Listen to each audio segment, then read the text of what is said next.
اعوذ باللہ من الشیطان الرجیم بسم اللہ الرحمن الرحیم اللہم صلی وسلم دائما ابدا علی حبیبک خیر الخلق کلہم۔ سورہ آل عمران کی آیت نمبر 61 کا ترجمہ اور تفسیر آج ہم پڑھیں گے۔ اس آیت طیبہ کو آیت مباہلہ بھی کہا جاتا ہے۔ اس آیت کے اندر خالق کائنات نے شان پنج تن پاک جو ہے وہ بیان فرمائی، اور جو بنی نجران کے عیسائی تھے ان کے ساتھ مباہلے کا تذکرہ اس کے اندر خالق کائنات نے بیان فرمایا ہے۔ خالق کائنات نے ارشاد فرمایا فمن حاجک فیہ من بعد ما جاءک من العلم، کہ پھر جو شخص جھگڑا کرے آپ سے اس بارے میں اس کے بعد کہ آ گیا آپ کے پاس یقینی علم، یعنی یہ سارا جو واقعہ حضرت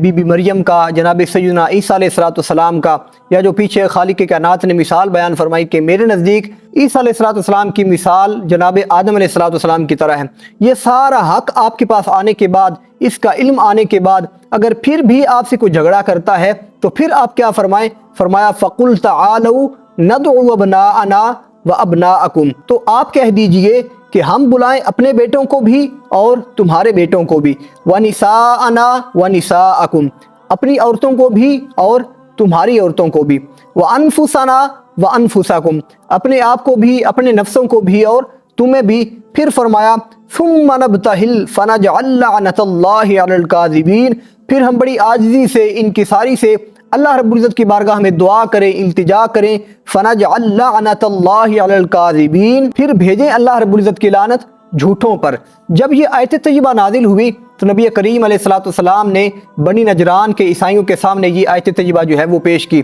ان کے سامنے یہ مطالبہ رکھا کہ اگر تمہارے نزدیک یہی بات ہے تو پھر تم اپنے بیٹوں کو، اپنی عورتوں کو، اپنی جانوں کو جو ہے وہ لے کر آؤ، ہم بھی اپنے بیٹوں کو اور اپنی جانوں کو اور اپنی عورتوں کو لے کر آتے ہیں۔ سب سے پہلے یہ سمجھے کہ مباہلہ کہتے کسے ہیں؟ مباہلہ اسے کہتے ہیں کہ فریقین میں سے ہر ایک یہ کہے کہ اگر تم حق پر ہو اور میں باطل پر ہوں تو میں ہلاک ہو جاؤں، اور اگر میں حق پر ہوں اور تم باطل پر ہو تو تم ہلاک ہو جاؤ۔ اسی طرح دوسرا فریق جو ہے وہ اس پہلے فریق سے اسی طرح کا کلام کرے، یعنی فریقین میں سے ہر ایک یہ دعا کرے بڑی عاجزی اور انکساری کے ساتھ کہ ہم دونوں میں سے جو جھوٹا ہے اس کے اوپر اللہ رب العزت کی لعنت ہو۔ جب یہ آیت طیبہ نبی کریم علیہ السلام نے بنی نجران کے عیسائیوں کے سامنے رکھی تو انہوں نے کہا کہ ہم آپس میں ایک دوسرے سے مشورہ کر کے آپ کو اپنے ارادے سے آگاہ کرتے ہیں۔ جب انہوں نے اپنے بڑے پادری سے اس بات کا مشورہ کیا کہ نبی مرسل جو ہیں وہ ہمیں یہ کہتے ہیں کہ ہم سے مباہلہ کر لو، تو اس پادری نے اپنے لوگوں سے کہا کہ تم یہ جانتے ہو کہ یہ نبی مرسل ہیں،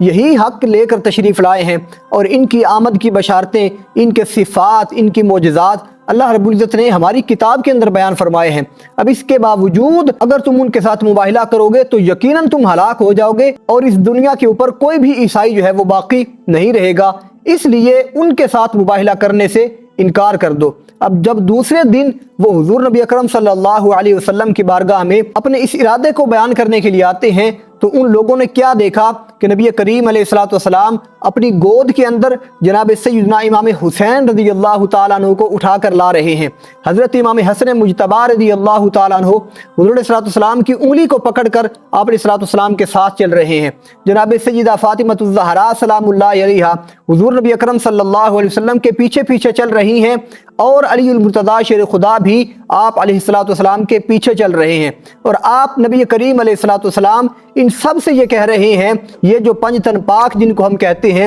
ان سب سے یہ فرما رہے تھے کہ جب بھی میں دعا کروں تو تم میری دعا کے اوپر آمین کہنا۔ اب یہ حضور کا گھرانہ جب تشریف لا رہا تھا تو بنی نجران کے عیسائیوں نے یہ منظر دیکھا کہ سارے نبی کریم علیہ السلام کے ساتھ یہ ان کے پاس آ رہے ہیں۔ اب جب ان کا بڑا پادری ہے جو، اس نے ان لوگوں سے کہا کہ میں ایسے نورانی چہروں کو دیکھ رہا ہوں کہ اگر انہوں نے دعا کر دی، مباہلہ کر لیا اور ہمارے خلاف دعا کر لی تو یاد رکھنا روئے زمین پر کوئی نصرانی، کوئی عیسائی جو ہے وہ باقی نہیں رہے گا۔ اس کے بعد انہوں نے مباہلہ کرنے سے انکار کیا، صلح ہوئی اور وہ جزیہ دینے کے اوپر راضی ہو گئے۔ اب یہ جو واقعہ ہے یہ 10 ہجری میں پیش آیا، جو اسلام کی حقانیت، قرآن کی حقانیت، نبی کریم صلی اللہ علیہ وسلم کی نبوت کی حقانیت، نبی کریم علیہ السلام کی نبوت کی صداقت، اور جو عیسائیوں کا عقیدہ تثلیث ہے اس کے باطل ہونے کی ناقابل تردید دلیل ہے۔ اب اسی مقام پر حضور سیدی ضیاء الامت رحمۃ اللہ تعالی علیہ نے لکھا